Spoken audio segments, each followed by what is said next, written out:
couple of years back, Father Prakash had the honor of receiving the Legion of Honor award which was conferred to him, given by the President of France, President Chirac. And that is the highest decoration, highest civilian decoration award that the French Republic gives to anybody. So please welcome Father Prakash.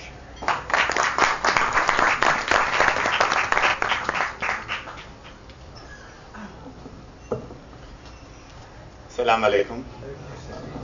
Thank you, Khalid Bhai, and thank you, Remat Beg and the others from the IMC for giving me the opportunity and the privilege of being here with you this afternoon. I'm not sure whether this is the most exciting time to talk on a Sunday afternoon after a very good and heavy meal, and especially in terms of the challenges of human rights where India is concerned, and very specifically where Gujarat. But however, one has to learn to adapt and to adjust to any kind of situation. And given the fact that so many of you have come this afternoon, I think I will try to do justice to this time allotted to me, and hopefully in some ways we can, after the sharing this afternoon, we can have a more focused movement towards addressing these realities of India in the days and the years to come. Yeah, I'm not sure where to begin, because it is,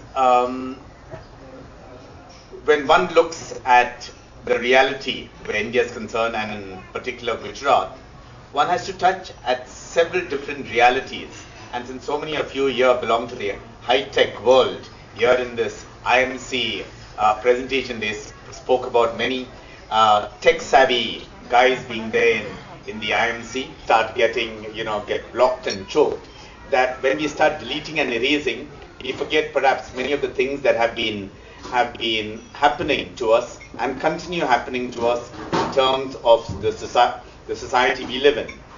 So basically, I think my presence here at the invitation of the Indian Muslim Council, I think is threefold. To tell each one of you that Gujarat 2002 is not history. It's not history, it's not history. It is a reality that Gujarat and India are living in just now, even at this moment. The second reason, I think, is that Gujarat 2002 is not merely an isolated event. It's not an event that confronted merely the Muslims of Gujarat. It is an event that is sad, that was unjust, that was very heartrending, a tremendous amount of pain and agony and anguish that has gone to by several hundreds and thousands of our Muslim sisters and brothers. But the fact is, it is symptomatic of the widespread malaise that is affecting so many other different parts of society in Gujarat and in India today. The Adivasis, the Dalits, the other minorities, the women of Gujarat, of India, and so on. And the third reason, I would think, with the most important reason, is trying to put Gujarat 2002 and the realities of Gujarat of India today back in perspective. My challenge to each one of you today, and ultimately to me, which will also be the end of my speaking to you, is we need to respond. We need to respond proactively, we need to respond positively, and we need to respond as a global community. Some of us have come from different parts of the world here. I see our Reverend here from Mauritius, but there are other people from other parts maybe of the United States who are not actually from India. But the fact is, the concerns of Gujarat, the concerns of India cannot be limited and isolated merely to Gujarat and India today. The impact is felt, needs to be felt, and will have a tremendous kind of repercussions on the global scenario. I would like to begin, having said this, I would like to begin with a presentation that Justice Sinha is just now the head of the Gujarat State Human Rights Commission, And he is a Modi clone, if you know what that means. He just kind of listens and says and does what Modi. When Asma Jahangir visited Gujarat exactly a week ago, last Sunday we were together. I was with her at 2 closed-door meetings, and she is a Pakistani human rights activist. But last week she came into Gujarat as the UN Special Rapporteur on the freedom of religion. And it was a protocol visit. She had to meet Modi. Next day the papers were splashed with Modi giving her a picture of Mahatma Gandhi and the chakra, charka, so that it's all hunky-dory and nice. But when Justice Sinha gave her the report, he says, I have a paper clipping here in these documents, he very concretely told her that in the last few years, the complaints, mind you the word, on human rights violations in Gujarat has increased 5-fold. Now this is a sad joke too, because it not only reflects maybe the state of a reality where Gujarat is concerned, the justice is speaking about complaints. Anybody can complain. We are a complaining people. Every human being complains all the time.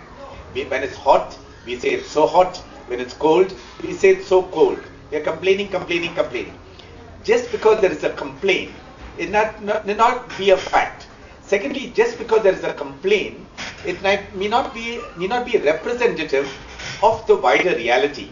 Because in Gujarat, few people would go to a commission headed by Justice Sinha, because everybody knows that no justice will be done by them.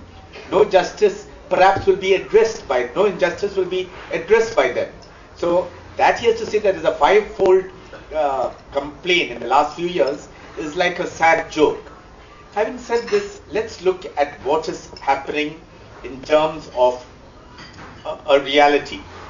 On Monday, this happened on today is Sunday, exactly a week ago, on the 9th. On the 10th of March, very ceremoniously, the Modi government withdrew what is called the Freedom of Religion Amendment Bill 2006. The Freedom of Religion Amendment Bill of the Gujarat government basically said one thing. It was amendment to the Act of 2003. I'll come back to the Act later. The original amendment said, if you want to convert, and if you happen to be a Catholic and Protestant, it is all right for a Catholic to become a Protestant and a Protestant to become Catholic, because it is the same denomination of Christianity. These are denominations of Christianity. If you are a Muslim, and if it's all right for you from a Sunni to become a Shia to become Sunni, you don't need permission of the Gujarat government, and you can convert. So today, those of you who are Sunnis here can become Shias, and Shias can become Sunnis. They are laughing. It's like a joke. Okay, that's there in the bill. The third, which is almost tragic, if you're a Jain, you can become a Buddhist, and if you're a Buddhist, you can become a Jain, because both are construed as denominations of Hinduism. Jainism and Buddhism are atheistic religion. They do not have any God. The Atman is this thing. If people have any sense, it is a pure insult. Apart an insult to Christianity and Islam, it's also an insult to Hinduism, to Jainism and Buddhism. And very rightly so, in 2006, this current governor of Gujarat, Naval Kishore Sharma, refused to sign this amendment bill and sent it back to the Gujarat government. On the 10th of March, that is exactly less than a week ago, the Gujarat government, in all fanfare, has decided to withdraw this Freedom of Religion Amendment Bill. But they are not speaking. This is how the Gujarat government lies. This is the way that we in Gujarat are living in an environment of untruth, half-truth, myths, falsehoods and lies. It's exactly what Hitler's Germany was living, under their information minister Goebbels. Okay, you tell a lie 1,000 times, it becomes a truth. The Gujarat government doesn't speak about a more draconian law. It passed in the wake of the killing of 2,000 Muslims and the dishousing of hundreds and thousands in 2002. They came back, in the campaign.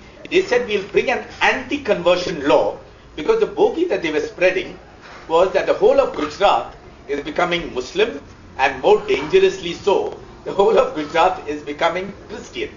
So they brought this anti-conversion law called the Gujarat State Freedom of Religion Law Act 2003. Basically, this act says three things. First, it says if you want to change your religion, you first have to seek the permission of the civil authority. The civil authority happens to be the collector, the district magistrate. At that time, I had a friend of mine, Anita Karwal. Immediately, I phoned her up after this was passed on the 26th of March 2003. And I said, Anita, I want to change my religion. What do I do? She said, Father, you stop joking, because I myself do not know how to address this reality. So it says, first of all, you need the permission of permission, not information. Secondly, in case you disobey this law, you're going to be heavily fined. Both the pujari, the priest, the mauli, whoever it is, and the one who is going to convert, and anybody, any other accessor to the crime. It's criminal to convert without permission. If I want to become a Hindu tomorrow, or somebody wants to embrace Islam tomorrow, it is a crime in Gujarat to do so. The third is more interesting. Now, if you contravene the law, and if you happen to be a minor, that is below 18, remember the categories, a woman, a Dalit, oppressed caste, or a tribal and Adivasi, then the fine, the imposition, the imprisonment in jail is double than if you happen to be a male and a Brahmin. So that means minors in Gujarat, women, Adivasis and Dalits cannot think for themselves. This is our law. Okay? Having said this, let me position a bit, my dear sisters. I wish I had seen more sisters here. I see more brothers, my dear sisters and brothers. Having said this, let me position the human rights violation. In just a little over a month ago, sometime in January, in the temple town of Patan. Patan has historic reasons. It has one of the most beautiful step wells that we have in the country. One of these vows, brilliant, Ranki Vav. It's also the seat of the old capital of Gujarat, Patan. We have a fairly large Muslim community living there. We have a small church and a school there, but the vast majority are Hindus. It is also the constituency of Anandi Ben Patel, who's the right hand of Modi. Okay, it's good that a woman has a right hand. But who was the education minister all these years? There is this government-run PTC college. At the assembly at the morning prayer of this government-run PTC college, a young girl about 18 or 20 just collapses in the midst.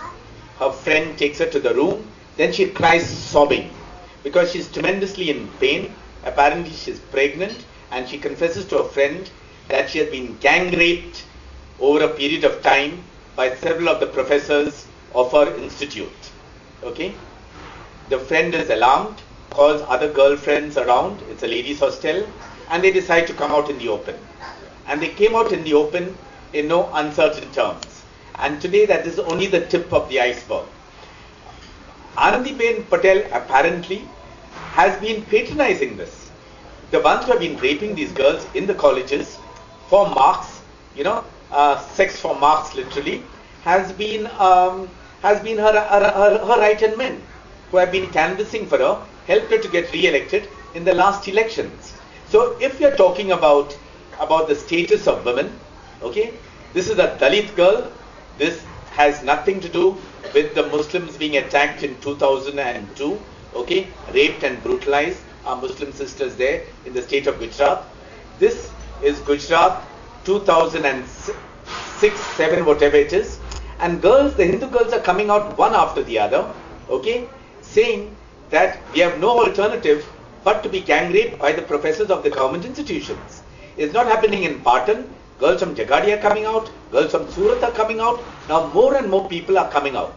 And of course, Modi is silent. Okay? Because if he had to open his mouth for the condemnation of this rape, a person like Cedric Prakash is going to ask him, why did you not open your mouth also when hundreds of our women, our sisters, were raped in 2002? What has happened is wrong. He should open his mouth now, but he should also open his mouth about what happened in 2002. Having said this, if you are looking into the status of women in Gujarat, we have one of the highest rates of female feticide in the country. Okay, they have a Save the Girl Child campaign. Yeah, I can just pass this. You can.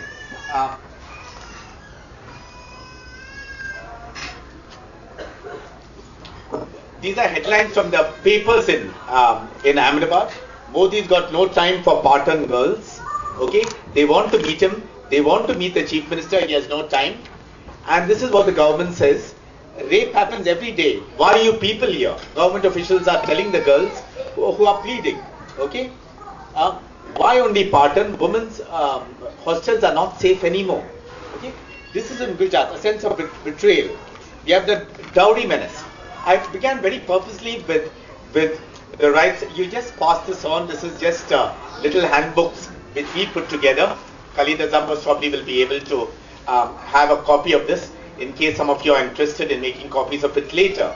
These are just paper clippings which our center, Prashant, put together. These are not from my pocket. Statistics, facts, realities. Father Cedric Prakash standing here is not a Jaduwala. I am not putting out magic from the air. I am just quoting to you in verbatim what our newspapers are saying, what perhaps maybe our TV documentaries are saying, the reality, just as Shukradeep has just put forward to you about the encounter deaths. About encounter deaths, if some of you remember what I said at the IMC convention some years ago, okay, what Shukradeep is saying is nothing new. We knew that encounter deaths were taking place. We knew that innocent people were being killed. And already Banjara, thanks to Surabuddin's family, who has been very persistent, and many other families, Citizens for Justice and Peace has taken up some of these cases. Okay, these encounter deaths are going to be proved. Now Banjara has been in jail for the last few months, but all the papers showed him coming out on bail the other day for a nephew's wedding, as though nothing has happened. Singing and dancing, and everybody knows that in spite of murdering not one but 3 people which have been proved in cold blood, he will still get away scot-free with this murder. That is the reality of the human rights situation in terms of where law and order mechanism is concerned. What about our tribals, the Adivasis of Gujarat? One of the things that the Sangh Parivar calls them is through this nomenclature, Vanvasi. Vanvasi, for those of you who know our Indian languages, Van is jungle, forest. Vasi is the inhabitant. So it has a derogative meaning jungly. So you call the Adivasis Vanvasis, they are junglis, but when you cut off the forest, they lose their identity. For the Adivasis, the main nomenclature for them is being the original inhabitants of the land. Adi, Vasi, Adam se Aya, Adi, original, Vasi, inhabitant. And this is the thing that they are very proud of. So when the Sangh Parivar tells them over and over again, you are not Adivasi, you are Vanvasi, it's a very, very meticulous, planned way of destroying the identity of the indigenous people of our lands. Historians like Romila Thapar, okay, great Indian historians, all Hindus, have very clearly said that that India was a land of various races and tribes. Ultimately, Hinduism, which I believe is a great religion, okay, came from the Hindkush mountains with the Aryans, with the Aryan civilization. And then the Mughals came, the Christians came, whoever. But basically, we have to accept a reality that we had many races, many tribes in India, which had their own ways of worship, whatever. Okay? And this has been proved by great historians of the country. Okay? This, of course, the Sangh Parivar will challenge. And our religions have come to stay in India. we cannot deny that. Whether one is a Parsi, or a Jew, or a Buddhist, or a Jain, or a Sikh, or a Christian, or a Muslim, or a Hindu, the religions have come to stay. And part of the greatness of our country, is the tremendous pluralism and the diversity we have, very especially our religious beliefs. Now what happens? Okay, the Adivasis have been living in the forest for years. Forests are being cut down. There is a particular lobby who wants to preserve the environment. I would also like to preserve the environment. I think we have to be sensitive of the environment. But this is a tiger lobby. These are the people who want to use the forest for their shikars and so on. And ultimately they're strong. A lot of the top notch of India, the rich, the powerful, the page 3 guys and gals that they would call them, the society people. And they go for their shikars and all there. And they want to preserve the tiger, which is a joke. But at the same time, they want to deny the tribals, the Adivasis, of the land, the forests, which have been rightfully theirs. Now, just before the election, the government of India finally took a stand for the tribals and said, to the forest bill, those who have been living in the forest is rightfully theirs. The land in which they have been living is rightfully theirs. But Modi goes a step further. The government, central government, is definitely slow. He begins trying to tell them, see, the central government is not giving you land. I will give you land. I will give you land. You take the land. Okay? The Supreme Court intervened and he said that Modi had no business to be able to distributing land to the tribals unless this act was being actually implemented by the central government. So now, after the elections, after the fact he has won, he does nothing for the tribals. In fact, when the tribals go to reclaim their land, just last month in Sabarkantha district, where some of us and my colleagues are working, the police go in and kill 2 tribals there just because they are protecting their land, which is rightfully theirs for the last hundreds of years. So just now they are on warpath against the tribals. What about the Dalits? The Dalits in Gujarat live in a total, painful situation. Hundreds and thousands of them are still cleaning our sewerage, our gutters, without any protection. A few weeks ago, in a Gujarat State Public Service Commission examination, okay, the question asked there, it is there in one of the documents, the presentation I made to Asma Jahangir just last Sunday, was how do people refer to the scheduled caste of Gujarat, okay? And the most derogative, I cannot, it's against the constitution to use such derogative meanings for the Dalits. And it's there in black and white in a Gujarat State Public Service Commission. Whereas a couple of years ago, one of those questions asked was there again, who said Christians have a right to convert? There are 4 possibilities. Pope Benedict, our current Pope, Sister Nirmala, that is the successor of Mother Teresa in Calcutta, head of the Missionaries of Charity, Sonia Gandhi, or Father Cedric Prakash. It's there in the Gujarat State Public Service Commission examination. How can you ask such ridiculous questions, in a state examination? And there are many anti-Muslim, anti-minority things in a state examination sponsored by the Gujarat government. Okay? What about the situation of labor, child labor? We have hundreds and thousands of children from the tribals, from the slum dwellers and so on, who do not have access to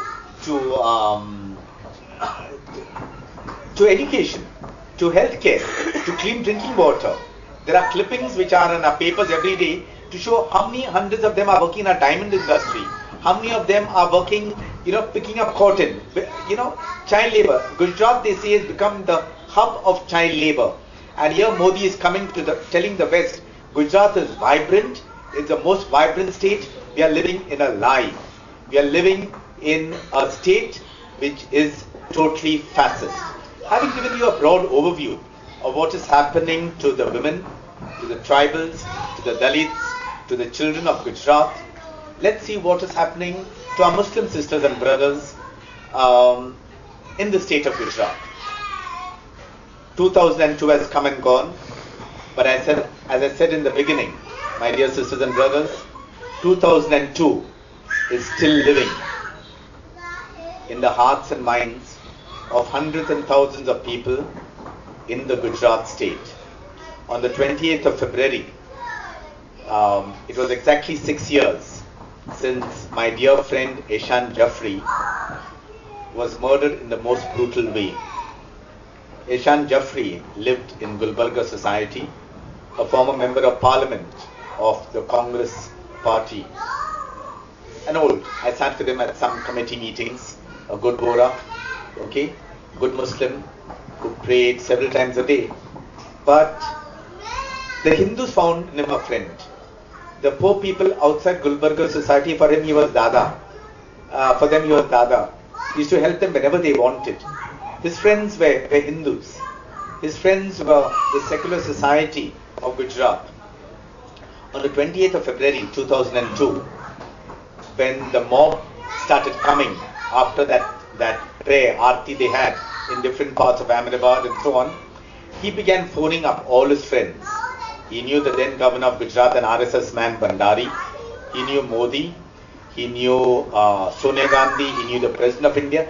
He phoned up the police commissioner, and everyone said nothing will happen. Nothing will happen. In the meantime, once the violence was on the 28th morning, many of the young Muslim men escaped houses, ran away from their homes. And Eshan Jaffrey was there. When the mob came, he went and told them, see, in this Gulbarga society, there are only women, children, and some old men here. He said, spare us. And he thought he could reason out. He thought everybody knew me, Eshan Jaffrey, a former member of parliament, a good man who helped my constituency very much. He thought he was a hero. Nobody would do anything to him. They took him, they cut him into pieces, and they barbecued him. This is eyewitness accounts. We are talking about civil society in the 21st century. How could any man, how could any human being do this to anyone at any time, especially to a secular face? I came to know this a day later. I went there to Gulbarga society. Just as you'd see in the Parzania film, I walked along those dead bodies.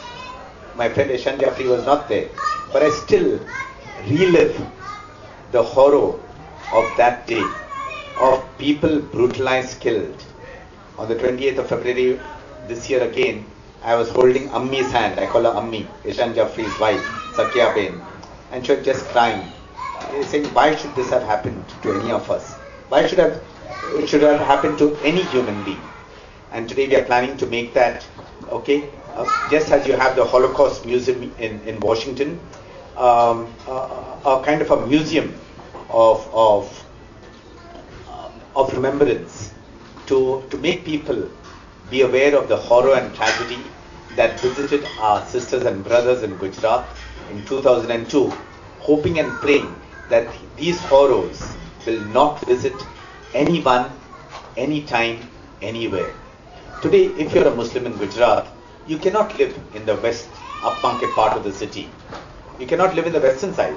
You might be a multi-millionaire here in Gujarat, in United States, and you can decide that you want to live perhaps in Hollywood or maybe in some other place. If you have the money, you go, buy your land, you put up a house, take your mortgage, and you're free to live wherever you want.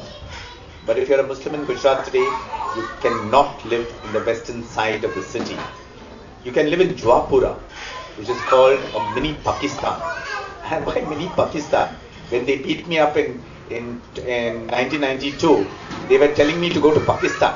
I'm thinking, why go to Pakistan? I went to Pakistan a couple of years ago and I enjoyed that, being there. But this is how the mindset of people works. Jawapura, there is no access to government facilities, no bus, no banking system, and so on. If you're a Muslim youth and you give your name as Ahmad Sheikh, you cannot get a job. It's easier for you to get a job in the United States than in Gujarat. If you want to be admitted to a secular school, just now a friend of mine, Syed Khalik, was telling Asma Jahangir last Sunday, He wanted his child to be admitted to a central school because he was transferred from Baroda, and just after seeing the name, they just refused. They said, no, your child may not be able to cope up. They just refused. If you're a Muslim, you cannot get admission into several schools. You cannot have access to government systems. You cannot have access maybe to employment. It's just because of your name, just because of your religion. And a question that we are asking ourselves, why is this? Why should this be happening? And it's deeply ingrained, as was said earlier. So Modi has very, very conveniently been able to demonize a whole community, a whole religion, to say that if you're a Muslim, you are equivalent to terrorists. So in one of his election speeches, he told a mob, okay, Sohrabuddin was killed. And he's asking the people, what do you think should have been done to him? You tell me. And they all said, kill him. Of course, he is a born orator. And thank God for Sonia Gandhi. She is said MODI, Merchant of Death Incorporated. Okay? And she called him that. Only thing some of us have told her, she called him that a little too late. The Congress should have begun saying it. These words from 2002, calling him just on the eve of elections, okay, may or may not have helped. I'm glad that she said it. But it's truly, but it's not only Modi. Don't think it's just by removing Modi, things will change overnight. No, it will not change. It's becoming systemic. It's becoming endemic. So that is why, in terms of Gujarat, we are basically talking of three things. We are talking about being aware of what is happening and speak truth to power. Tell people all over the world what is happening. Secondly, we need a mobilization of civil society. Civil society in Gujarat, yes. In the rest of India, yes. And in the rest of the world. Because unless civil society comes out and stops this rot, Gujarat has become a fascist state, as you can see from these two documents I have. But we can nip fascism in its early stage. It may not succeed. Okay, it may never succeed. Hitler never succeeded, in Germany.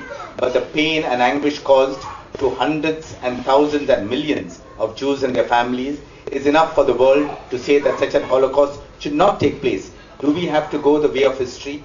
Do we have to reinvent the wheel? And the third is, having mobilized people and political parties, we need to take a stand wherever we are. To take a stand for truth, to take a stand for what is right. Having said this, dear sisters and brothers, thank you very much for giving me an opportunity to be with you this afternoon. I hope we can have some interaction, some Q&A session, but having said this, I would like to stop here and ask the good Lord Allah to bless you and your families and keep you and your work and your families always in His love and care. Good Hafiz.